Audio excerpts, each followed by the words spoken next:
Hey, here we are, live from the Scranton Comedy Club. We're not open yet, but I'm going to be here tonight.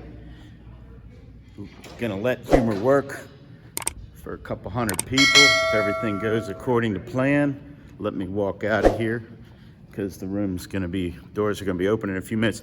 All right, we're on the road. We're in Scranton, the home of Joe Biden, allegedly. I did a Google famous people. All right, let's try this again. So we're home from Scranton and I got my mind together. I had a plan. I knew what I wanted to say, but walking around at that Holiday Inn was just too distracting for me. And I was worried about speaking. And so we're in this no edit world. I'll splice, but I won't edit. So I don't know how clean it was. I came off that intro and now here we are trying it again. And by the way, stick around at the end. I'm going to stick in some of the comedy from the Scranton Comedy Club. I just wasn't feeling it. So when I go to speak at a comedy club, I don't go to speak, but when I go to do a comedy club, sometimes I'll look up the local area and want to mention that in my my spot, my bit. This time I was being kind of smart alecky. I was going to Scranton, and of course all I know about Scranton is that according to Joe Biden, that's where he's from. So I looked up famous people from Scranton, and it didn't mention Joe Biden. It mentioned Melanie Smith, who was apparently in Star Trek, and it also mentioned Mifflin Paper Company, which is a fictional company that's featured in the sitcom The Office, which I've never seen. So anyway, and here I have a title on this, kind of clickbait title that said from what is it? From Scranton with no chance. So hopefully that was going to pull people in thinking it was. I don't do politics or religion, and if I did, here's how I would do it. I would tell people you're not supposed to talk about politics and religion, but here goes. And then since it's an election year, I would just say Joe Biden and see the reaction. Then I would say Donald Trump and I would see the reaction. And then I would say, okay, enough about religion. That's what it's become. We're in an election year and there's a lot of noise out there, and that's what we're stuck with. So let's get off of that a little bit. I've been talking a lot about, well, I shouldn't say because I don't know if you've ever seen a video here before, but I talk a lot about men and how I'm worried about men, like in their retirement ages, like me. And when they rush to retirement, then they stop a lot of their social activities. They stop a lot of their connection to the outside world, and their worlds get very small. I'm teaching programs. I get paid to call bingo sometimes, but it's part of a bigger thing. Evidence-based programs, social determinants of health. But what I notice is that men don't come to these events. It's all women. I posted a short video the other day that there were 35 women in bingo size, and there were only 3 men, and they were all on the clock, so to speak. There was me. There was Ray, who was a volunteer calling bingo size, and there was a gentleman, and I really need to be courteous to him and learn his name, who volunteers at the Modern Maturity Center.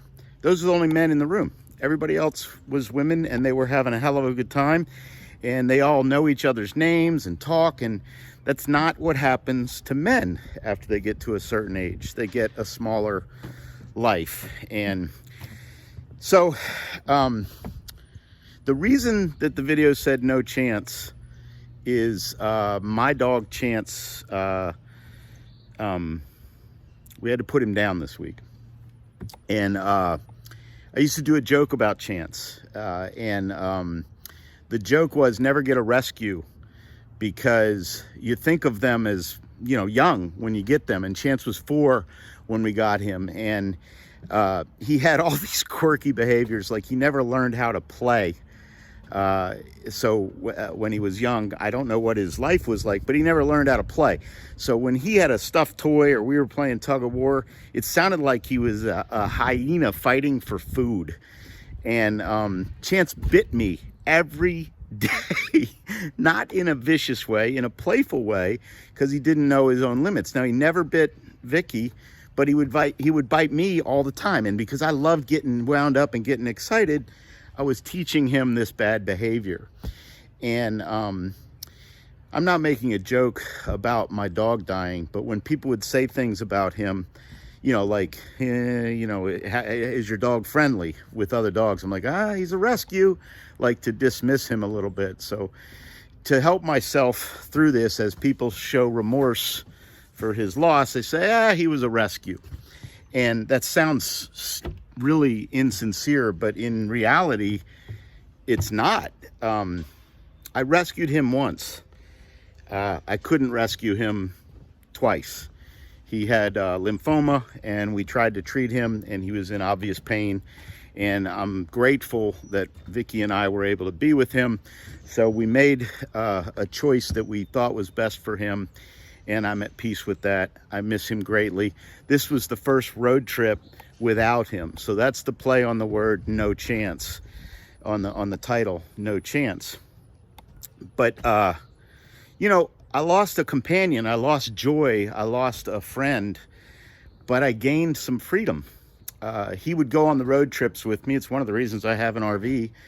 But I also was held back from doing certain things by him. If Vicky and I wanted to travel, we had to figure out where he was going to stay, or we had to take him with us. And when people start talking like this, and it's healthy to talk like this, because I lost a companion, but in some ways I gained some freedom. And if you don't embrace the freedom, you're just stuck with the loss. So it's not like I preferred him to not be here so I could have that freedom. The point is, I had no choice. I have no chance, but I had no choice. So the thing is to embrace the change in your life, or you end up living smaller. So I plan to do some more plane traveling with speaking and doing comedy. I want to embrace the freedom and remember the companion. But a lot of things in our life we don't have any choice about. Now all of a sudden I'm tongue-tied a little bit. But I have no chance, meaning my dog. The other stupidly funny thing I said is, I know something's not right with Chance. He hasn't bitten me in like 2 weeks. He was a great dog. I'm going to put some pictures of him in here. And, as I was driving home without him, I was waiting to see him. Your mind plays tricks on you. And then I remembered, he's not there. He's not there anymore.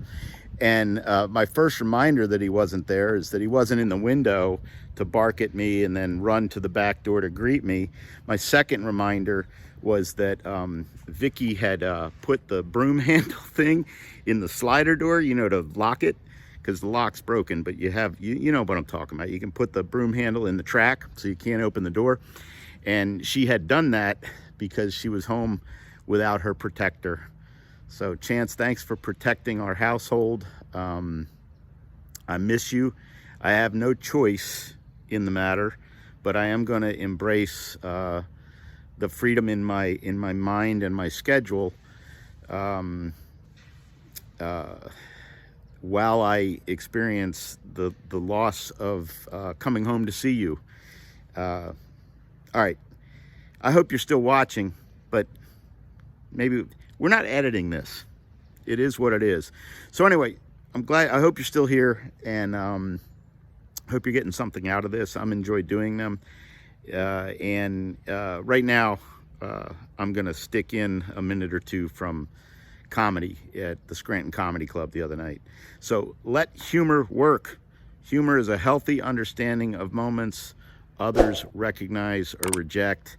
Thanks for listening to me talk about my boy Chance. Chance, thanks for a great 7 years. Thanks, buddy. Be good. I got married recently. Yeah.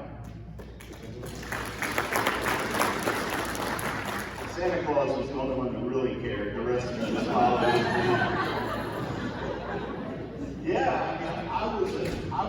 single dad for 20 years. I don't think you heard what I just said. I was a single dad for 20 years. That's some serious hard work. I mean, I wanted to be your dad, right? I fought for that, right? Had I known how much work it was, I would have gladly paid the child support. I'm telling you. That's time I'm never going to get back.